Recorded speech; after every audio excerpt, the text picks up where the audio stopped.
అస్సలాము అలైకుం వరహమతుల్లాహి వబర్కాతుహు నహ్మదుహు వనుసల్లి అలా రసూలిహిల్ కరీం అమ్మాబాద్. సోదరులారా సోదరీమణులారా, ఒక ముఖ్యమైనటువంటి విషయం మీతో చర్చించాలి అని చెప్పే ఉద్దేశం మీద ఈ వీడియో ఈ సమయంలో రికార్డు చేస్తున్నా. అంటే ఇప్పుడు ప్రయాణం ఉంది. రేపు 25వ తారీఖు అంటే ఆదివారం రేపే మన మదిరలో ఒక ప్రసంగం ఉంది. ఆ తరువాత రేపు సాయంత్రం మదిరికి కాస్త దూరంలో ఒక ఊర్లో తెలుగు మాట్లాడే మన ముస్లిం సోదరులున్నారంటే అక్కడ ఒక ప్రసంగం ఉందన్నమాట. అందుకోసం శనివారం రాత్రి అంటే ఈరోజు రాత్రి బయలుదేరిపోయి ఈరోజు సాయంత్రం బయలుదేరిపోయి నేను మన అబ్దుల్ అలీం మౌలానాని కలిసి అక్కడే నేను నైట్ ఉండి రేపు మార్నింగ్ అక్కడి నుంచి ట్రైన్‌కి వెళ్ళాలన్నమాట మదిర. అయితే ఇప్పుడు ఇంత తొందరగా ఈ వీడియో అప్‌లోడ్ చేయడానికి గల ముఖ్యమైన కారణం ఏంటంటే, సమాజంలో కొద్దిమంది ఎలా ఉన్నారంటే వారికి ఈ విషయాలు తెలీదు. కానీ కొద్దిమంది వాళ్ళకి ఈ విషయాలు మెదడులో ఎక్కిస్తున్నారు.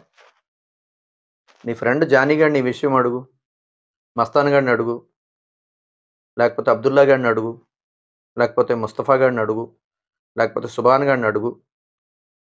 ముస్లిముల్లోనే ఎక్కువ చెడులు జరుగుతాయి.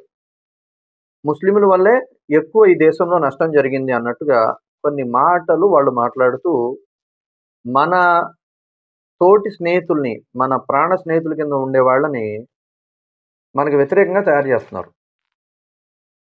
నువ్వెక్కడైనా చూడు ముస్లింలే కొట్టుకుంటుంటారు. ఎక్కడైనా చూడు ముస్లింల ద్వారానే నష్టం జరిగిందనేటువంటి మాటలు వాళ్ళ మెదడులో ఎక్కిస్తున్నారు.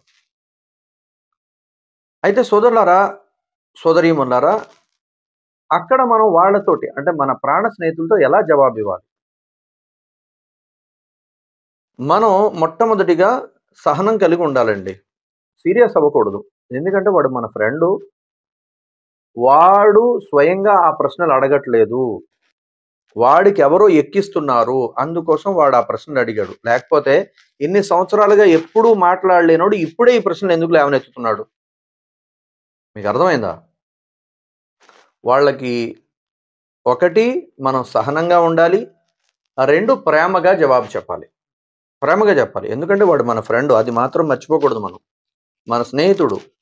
మన గురించి బాగా వాడికి తెలుసు. వాడి గురించి మనకు బాగా తెలుసు. మనిద్దరిని వేరు చేయడానికి మూడో వాడు ఎంటర్ అయ్యాడు. వాడు మనకి తెలియకుండానే మనకి వాడికి మధ్య గొడవ పెడతానికి ప్రయత్నాలు చేస్తున్నాడు. ఓకేనా? మొట్టమొదటిగా మనం మన స్నేహితుడితో చెప్పాల్సిన మాట ఏంటంటే, ఒరేయ్! ఒక మాట బాగా గుర్తుంచుకో. ముస్లింల్లో మంచోళ్ళు, చెడ్డోళ్ళు ఉన్నారు. అలాగే ముస్లింలు కాని వారిలో కూడా మంచోళ్ళు, చెడ్డోళ్ళు ఉన్నారు. అవునా? కాదా? ఓకేనా? మొదటి ప్రపంచ యుద్ధానికి కారకులు ముస్లింలు కాదు. రెండవ ప్రపంచ యుద్ధానికి కారకులు ముస్లింలు కాదు. మహాత్మా గాంధీ గారు లాంటి వారిని హతమార్చింది ముస్లింలు కాదు. అలాగే మన దేశంలో ఉన్నటువంటి ఎంతమంది అయితే పెద్దవాళ్ళని హతమార్చారో వారిలో ముస్లిములు లేరు. అల్హమ్దులిల్లా. అయితే మనం ఎప్పుడు కూడా ఎవరైనా ఒక మతానికి సంబంధించినటువంటి వాళ్ళు తప్పు చేస్తే ఆ పూర్తి మతాన్ని ఆ మతాన్ని అవలంబించే వారిని తప్పు పట్టకూడదురా అని చెప్పాలి మనం వాళ్ళకి. ఉదాహరణకి యూదుల్ని హిట్లర్ చంపాడు అని చెప్పి చారిత్రక ఆధారాలు ఉన్నాయి. ఓకేనా? అదే వాస్తవం కూడా. మరి హిట్లర్ ఎవరంటే క్రైస్తవుడు అని చెప్తారు. ఇప్పుడు క్రైస్తవులందరూ ఎలా ఉంటారంటే కాదు. గ్రంథాన్ని ఆచరించేవాళ్ళు, గ్రంథాన్ని నమ్మే అటువంటి క్రైస్తవులు, నిన్ను వలె నీ పొరుగువాడిని ప్రేమించుమనే క్రైస్తవులు అలా ఉండరు. మీకు అర్థమైందా? ఓకేనా? అలాగే ఎంతోమంది బాబాల పేర్లతోటి ఎంతోమంది అమ్మాయిలను హత్యాచారం చేసి, పాడు చేసి, వాళ్ళని ఈ ప్రపంచాన్ని నుంచి పంపేసినోళ్ళున్నారు. మరి వాళ్ళని చూసుకొని మనం హిందూ సోదరులు ఇలా ఉంటారా అని చెప్పి అనుకోవచ్చా అంటే లేదు. ఇప్పుడు ఆసిఫా అనేటువంటి 8 సంవత్సరాల పాపని ఇంచుమించు దగ్గర దగ్గర వారం రోజులు ఒక గుడిలో పెట్టి పాడు చేసి చంపేశారు. మరి ఆళ్ళంతా కూడా హిందువుల పేర్లే పెట్టుకున్నారు కదా! మరి వాళ్ళ హిందువులు అంటావేంట్రా? కాదు కదా! ఎందుకంటే సర్వే జన సుఖినో భవంతు అనేటువంటి హిందూ సోదరులు ఇలాంటి పనులు చేయరు. ఇది చేసేవాళ్ళు వేరు. ఏదేమైనప్పటికీ కూడా మత గ్రంథాలు చెప్పే బోధను ఫాలో అయ్యేటువంటి వాళ్ళు ఈ చెడు పనులు చేయరురా. ఎవరైతే ఈ చెడు పనులు చేస్తున్నారో వాళ్ళు మత గ్రంథాల యొక్క బోధనలు అవలంబించరు. ఒకవేళ అవలంబిస్తే ఈ చేయరు కదా. ఇదిరా విషయం. ఎట్టి పరిస్థితిలో కూడా ఏదో కొద్దిమంది ఎక్కడో చేస్తున్నారని చెప్పి మొత్తం ఆ యొక్క మతానికి సంబంధించినటువంటి, ఇప్పుడు ఉదాహరణకి కలకత్తా అమ్మాయి, ఆడెవడో రాయ్ అని ఉంది ఆ పేరు, ముస్లిం అయితే కాదు, ఓకేనా. మరి ఆ అమ్మాయిని అంత కిరాతకంగా చంపేశారు కదా. మరేంటండి వాళ్ళందరూ, ఆ కమ్యూనిటీ వాళ్ళందరూ తప్పు చేసిన మనుషులు అంటే కాదు. వాడు అందులో చెడబుట్టాడు అంతే. వాడు ఆ కమ్యూనిటీలో చెడబుట్టాడు. ఆ కమ్యూనిటీ అంతా మనం అనకూడదు. అది అజ్ఞానం, అది మూర్ఖత్వం. అది ఏది ఏమైనా సోదరులారా సోదరీమలారా, మీ అందరితో నా రిక్వెస్ట్ ఏంటంటే, కొద్దిమంది మన ప్రాణ స్నేహితులకి మైండ్ వాష్ చేస్తున్నారు. వాళ్ళకి తెలియకుండానే ఇవన్నీ చెప్తున్నారు. మనం వాళ్ళకి ప్రేమగా చెప్పాలి. మన యొక్క కమ్యూనికేషన్ పాడవకూడదు. ఇంతకు ముందు ఎలాగైతే వాడు సంక్రాంతికి వాడి ఇంట్లో అటువంటి అల్పాహారాలు మనకి ఇచ్చేవాడో, మనం తినేవాళ్ళము, అలాగే మన రంజాన్కి మన బక్రీద్కి వాడు మన ఇంట్లోకి వచ్చి బిర్యానీ తినేవాడు. ఆ ప్రేమ ఆప్యాయతలు అలా మిగిలి ఉండాలి. ఇక్కడ మన వాళ్ళని కొంతమందిని టార్గెట్ చేసి మరీ చెప్తారు, ఒరే నువ్వు మీ ఫ్రెండ్ అంత ముస్లిం అంత గొప్పోడైతే, నీకు అంత జిగిరి దోస్త్ అయితే అడిగి ప్రసాదం పెట్టి చూపిస్తారా అని చెప్పి అంటారు. విషయం ఏంటంటే, ప్రసాదం ముస్లింలైనా క్రైస్తవులైనా తినకపోవడానికి కొన్ని నిబంధనలు ఉన్నాయి.